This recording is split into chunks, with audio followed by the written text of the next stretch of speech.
Walang nanonood sa'yo? Walang nag-share ng mga post mo?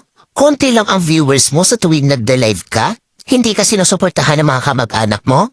Kaibigan mo? Kakilala mo? Kapitbahay mo? Pinagtatawanan ka dahil sa pag-reveals mo? Pinagtatawanan ka dahil sa paggawa mo ng mga content?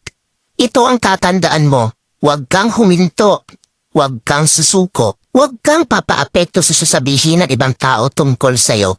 Ipakita mo sa kanila na may mararating ka. Dahil isang araw, kapag marami ka ng followers, kapag marami na ang sumusuporta sa'yo, kapag marami na ang nanonood sa'yo, kapag marami ka ng viewers, kapag marami na ang nagmamahal sa'yo at sumusuporta sa'yo, kapag marami ka ng payout, kapag sinasahod mo na ang sinasahod ng mga sikat na content creator, kapag mayaman ka na, kapag marami ka ng pera, ay manunood na yan sila sa'yo.